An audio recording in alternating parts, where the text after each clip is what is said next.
Abrir aqui o material. Parece que tá do meu lado.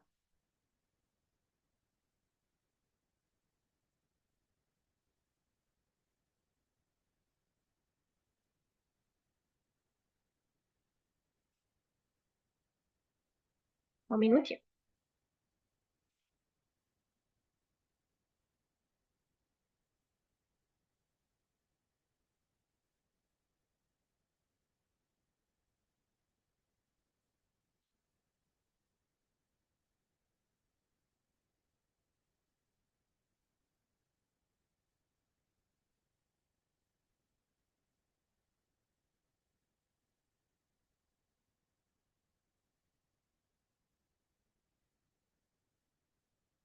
O material já tá lá para vocês acompanharem a aula.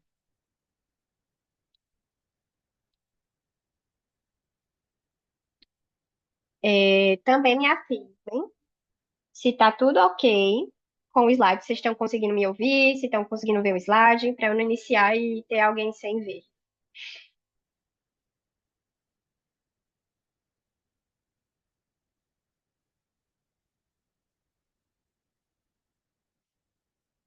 Tá todo mundo vendo que tá compartilhando?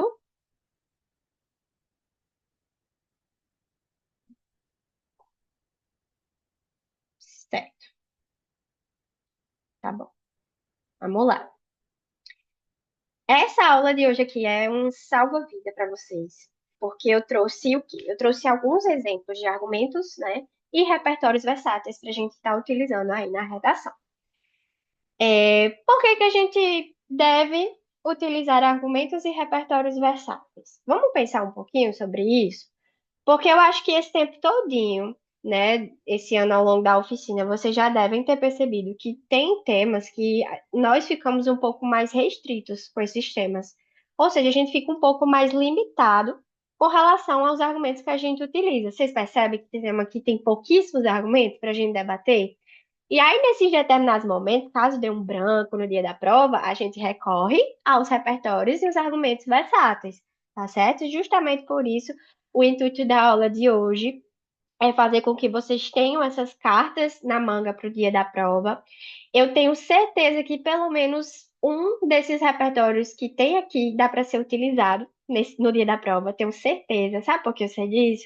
Porque nos últimos 2 anos, meus alunos utilizaram alguns desses repertórios que eu tenho e tiraram 920 mais, tiraram 940, 960. Então, assim, dá super certo. Mas, como eu falei, são cartas na manga. Vocês vão utilizar realmente se vocês não lembrarem o que vocês podem estar utilizando como argumento. E aí, por que que o nome é argumento e repertórios versáteis? Por que que o nome é esse? Porque a gente já sabe que lá no parágrafo de desenvolvimento o repertório que a gente utiliza, a gente associa a o argumento. Daí isso a gente já tá besta de saber disso. Lá no repertório, eu ensino aqui para vocês que o repertório ele deve denunciar aquele argumento que a gente traz. Inclusive, é um dos passos para tornar o repertório produtivo. Então, sempre que vocês utilizarem determinado argumento que eu vou mostrar aqui, vocês já vão associar automaticamente o repertório que eu vou mostrar aqui a ele, certo? Pensei nesse argumento para o dia da prova, já vou utilizar esse repertório que Carol está mostrando. Tá? E hoje a aula é bem mais curta, então que eu vou mostrar na prática para vocês, é uma aula bem mais aplicável, eu não vou estar remoendo, mostrando, repertório, tal, lendo o repertório, não. Eu vou falar, vou ser sucinta e objetiva, ó, o repertório é esse, o argumento é esse, e você pode utilizar dessa forma, tá certo? Porque o intuito é esse, é tanto acelerar o nosso tempo de prova, né, o tempo que a gente escreve a redação, e ter cartas na manga para o dia da prova, caso a gente não lembrar de mais nada. Então, bora lá. O primeiro argumento que eu gosto de trabalhar com ele é a negligência governamental, né? E aí, todos esses argumentos aqui são sinônimos, tá? É tudo a mesma coisa: negligência, falha governamental, inópia governamental. E por que que é tão legal a gente utilizar esse argumento caso a gente não lembre de mais nenhum outro? Porque a gente vai estar atribuindo ao Estado a culpa para determinado problema, certo? E a gente também já teve uma aula sobre como fazer isso de forma eficiente, né? Quem já está aí na oficina há mais tempo já teve essa aula de como culpar o governo de forma eficiente. Mas eu vou fazer essa essa analogia também a essa aula quando a gente olhar o desenvolvimento que eu vou mostrar para você. E aí, quando a gente culpa o governo, normalmente a gente utiliza, a gente associa outros fatores a essa culpa. A negligência governamental. Normalmente a gente pode associar a pobreza e a desigualdade, a gente pode associar aí essa negligência governamental à produção de leis, né? Ou seja, a insuficiência de leis, a gente pode estar associando a negligência também à escassez de investimentos, escassez de políticas públicas, à falta de informação, entre vários outros fatores que a gente pode estar atribuindo a culpa ao governo, fazendo essa associação, tá certo? E qual é o repertório que a gente vai associar sempre, tá? Lembrando que não é regra, vocês utilizam se vocês quiserem. Mas qual é o repertório aqui da aula que eu trouxe? É o John Locke, certo? E o seu contrato social. Porque no contrato social, ele afirma o quê? Que o Estado, ele deve garantir é, diversos aspectos para fazer com que a sociedade se desenvolva sem mazelas sociais, tá certo? Então, ele atribui a responsabilidade ao Estado para fazer com que a sociedade ela se desenvolva sem mazelas sociais, tá certo? E, obviamente, a gente vai utilizar esse repertório como contraste, tá? Carol, o repertório eu vou estar utilizando como contraste ou como em paralelo. Não tem como eu afirmar se vocês vão sempre usar esse repertório como tal coisa ou como tal coisa porque depende sempre do contexto e como vocês vão trabalhar. A gente sabe disso também, né? Só que aqui nesse caso eu trouxe como contraste. Vamos avaliar? Ó, tema crise no sistema prisional brasileiro. Primeiro parágrafo de desenvolvimento. E a partir disso, cabe pautar a negligência governamental acerca da melhoria da infraestrutura dos presídios como a principal causa do revés. Aqui está o modelo, tá? Esse é o modelo que eu indico para vocês.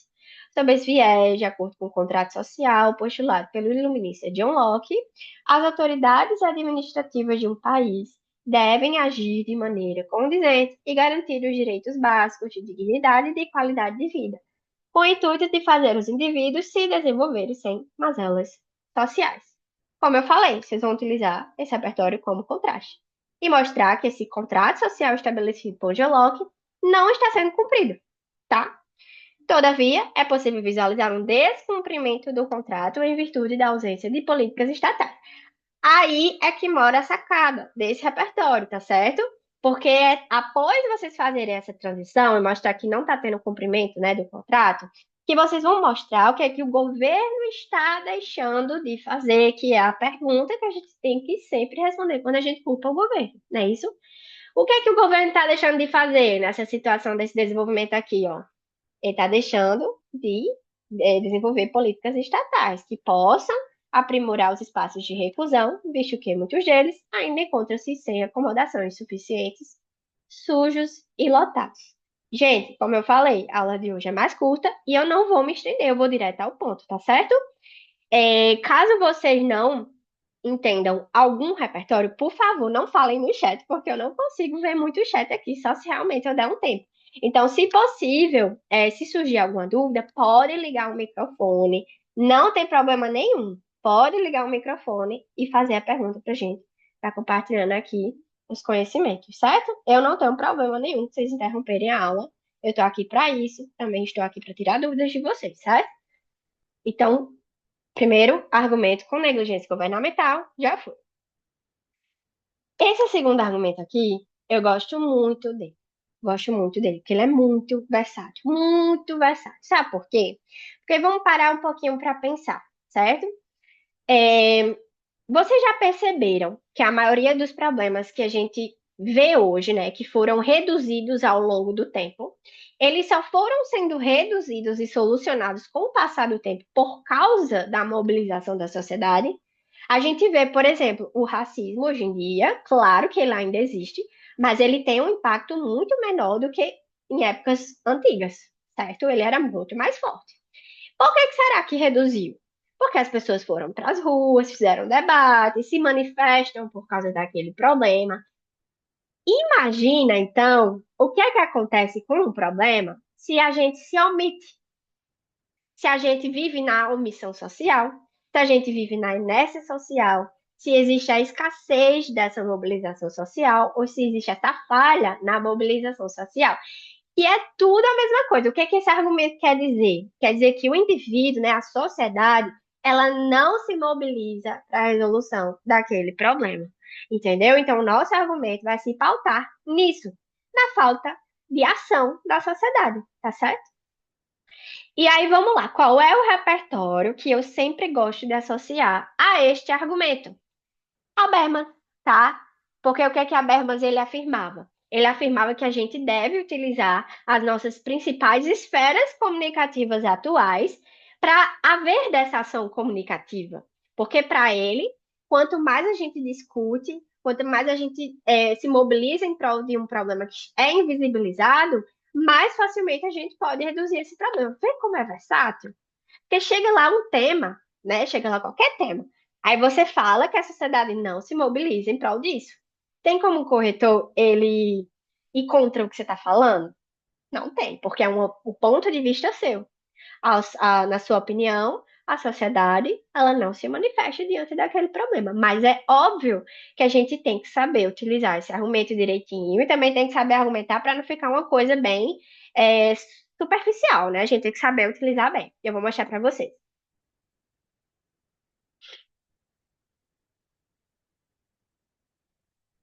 Ó, eu trouxe aqui esse tema da importância da paternidade responsável no segundo parágrafo do desenvolvimento. Outro sim, a falta de mobilização da comunidade fomenta a escassez de comprometimento paternal e implica um atraso no desenvolvimento comportamental das crianças. Aqui está o modelo, tá? É esse aqui.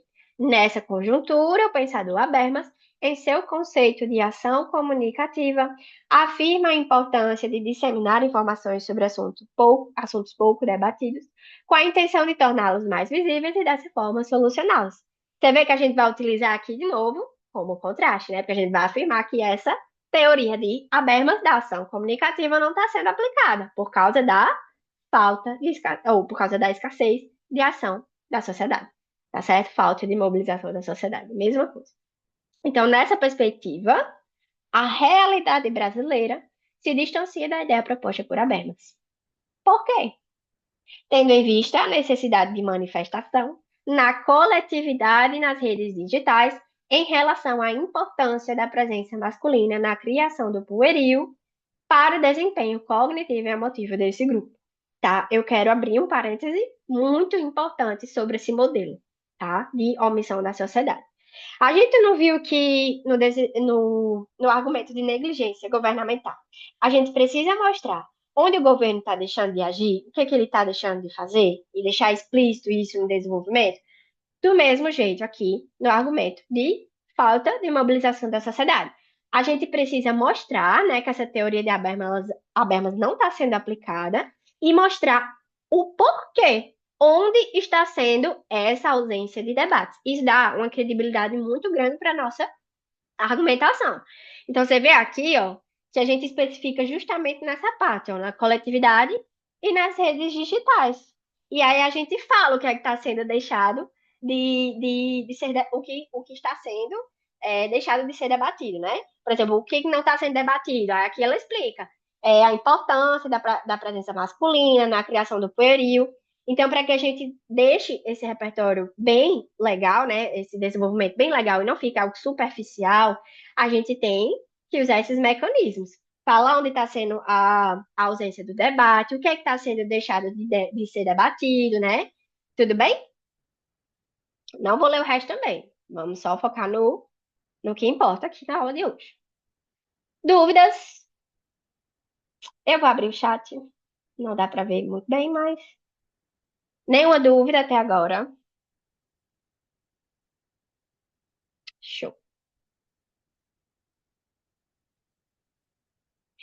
Então, o nosso terceiro argumento de hoje é a raiz histórica e comportamentos enraizados, certo?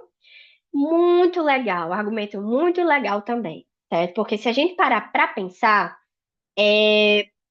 muitas das coisas, muitas das ações problemáticas, comportamentos problemáticos que a gente vivencia hoje, são comportamentos que foram adquiridos lá nas sociedades mais antigas e que foram se reproduzindo e sendo naturalizados ao longo do tempo, até chegar na nossa sociedade atual e a gente vivencia isso de forma completamente naturalizada.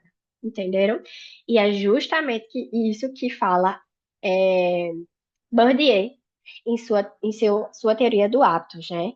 Como é que essa teoria dele? Para ele, os comportamentos, eles vão sendo repassados de grupo após grupo, né? A gente tem essa influência, nós somos as pessoas que a gente mais convive para ele, entendeu? Então, assim, a gente tira o exemplo claro da nossa linguagem, do que a gente considera bonito ou feio. Por que que a gente considera uma coisa bonita? Por que que a gente considera uma coisa feia? Por que que existem os padrões de beleza na sociedade? Porque são comportamentos que vêm lá desde a antiguidade, que foram sendo reproduzidos geração após geração. Entenderam?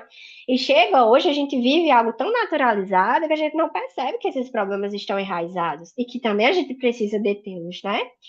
Então, para ele é justamente isso. Há uma reprodução de comportamentos com o passar do tempo, até que chegue no fato desses comportamentos, problemáticos ou não, serem naturalizados, completamente naturalizados pela sociedade. É isso que ele fala, basicamente, tá certo? E aí vamos olhar o modelo aqui dele. De novo, no tema sobre a importância da paternidade responsável, a partir disso, cabe pautar o patriarcalismo enraizado no corpo civil como a principal causa da ausência da paternidade. Aí, como é o modelo? Nesse contexto, o sociólogo Pierre Bourdieu, em sua teoria Atos, postula que a prática frequente de ações em determinadas épocas causa a naturalização dessas atitudes nas sociedades mais atuais. Vou abrir também um parêntese para esse modelo, tá? Você percebe que o que é que o autor fala? Que comportamentos são enraizados em sociedades mais antigas e naturalizados nas sociedades mais atuais. O que é que vocês precisam fazer se vocês utilizarem esse argumento e esse repertório? Vocês precisam, a princípio, fazer uma analogia em qual época vocês estão falando que esses hábitos foram naturalizados, quais são esses hábitos e como eles se perpetuam é, na atualidade, entenderam? Basicamente isso, ó. Analogamente ao proposto pelo autor, nota-se na vivência brasileira atual a reprodução de comportamentos advindos da Organização Nacional durante o imperialismo, tá? Então, ele está mostrando o que é que foi naturalizado, tá? E está mostrando onde foi naturalizado. Isto é, o fato de destinar as tarefas domésticas e a educação dos filhos apenas às mulheres, certo? Então, é uma grande sacada para esse repertório, você fazer menção, analogia a qual época e qual é o comportamento. Vamos lá. Nosso último argumento de hoje, certo? Os outros eu deixei para a próxima aula. E aí, ó, detalhe, se vocês quiserem testar esses repertórios e trazer para mim, né, nas correções, nas mentorias, para a gente ver como é que vocês estão conseguindo aplicar isso, eu acharia ótimo. Porque, sério mesmo, se vocês tentarem aplicar esses repertórios, vocês vão ter 7 argumentos e repertórios para estarem utilizando no dia da prova. E, ó, sério mesmo, isso aqui ajuda, viu? O quarto argumento é a desigualdade social. Disparidade social, socioeconômica, mesma coisa, certo? Esse aqui eu gosto que ele é o mais simples de todos, é o mais objetivo.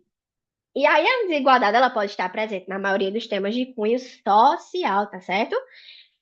Porque a desigualdade, se vocês pararem para pensar, ela é a base da maioria dos problemas que a gente tem hoje no Brasil, por causa da desigualdade, certo? Malu já até falou muito isso nos nossos, né, na nossa segunda parte das aulas, esse cunho social, a desigualdade social presente no país, tá certo? E Ariano Suassuna é o reizinho, né, para falar sobre desigualdade social, porque em suas obras ele afirma o quê? Ele afirma que existe uma injustiça secular capaz de dividir a nação brasileira em duas vertentes: a vertente dos favorecidos e a vertente dos despossuídos. E se baseando nisso é que a gente vai poder falar sobre a desigualdade no país e como ela afeta determinado problema que ia aparecer lá no dia da prova. Oh, é bem fácil, bem rápido esse repertório. Desafios para o enfrentamento da invisibilidade do trabalho de cuidado realizado pela mulher no Brasil. Peguei isso aqui de uma redação, nota 1000. Ademais, é relevante considerar a ampliação de disparidades sociais como uma consequência direta da problemática do cuidado invisibilizado. O modelo é esse, ó. De acordo com o escritor brasileiro Ariano Suassuna, o Brasil é uma nação dividida em dois fragmentos. O país dos privilegiados e o país dos despossuídos, tendo a estrutura nacional criada para suprir apenas as necessidades dos primeiros. De quais? Dos privilegiados, certo? Então aí fica bem mais fácil esse repertório, porque depois você só precisa mostrar qual é a desigualdade que você está se referindo, né? É a desigualdade de classes, é a desigualdade mais econômica aqui, tá certo? É uma desigualdade geográfica. Qual é a desigualdade? E mostrar como ela está implicando no tema que você está observando. Então, a partir disso, pode-se compreender a realidade brasileira sob o viés descrito por Ariano, tendo em vista que famílias cuja renda não é suficiente para contratar profissionais especializados na assistência de diversos setores sociais. Tal tarefa recai sobre as mulheres que compõem o âmbito familiar, tá? O que os condiciona a permanecer na miséria por impossibilitar seu acesso a meios de mudança de vida, como a educação e emprego remunerado. Tá explicando como a desigualdade implica na realização do trabalho de cuidado exercido pela mulher, né? Como é que as mulheres chegam nesse tipo de trabalho, tá certo? Enfim, terminamos nossa parte da aula. Vou deixar gravado lá na plataforma, certo? Precisa acessar e revisar depois. Lembrando que qualquer dúvida, eu estou disponível depois para você, tá certo?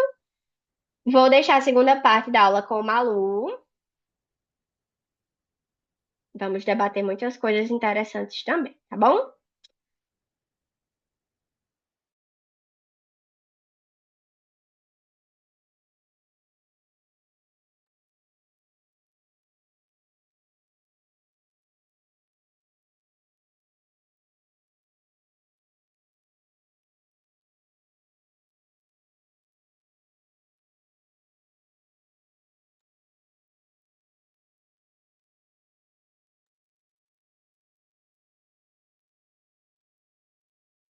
Malu, se quiser enviar outro link, porque aqui tá dizendo que faltam 5 minutos para a aula acabar. Aí, se você quiser mandar outro lá, tá. E ajustar o áudio, que a gente não está te ouvindo.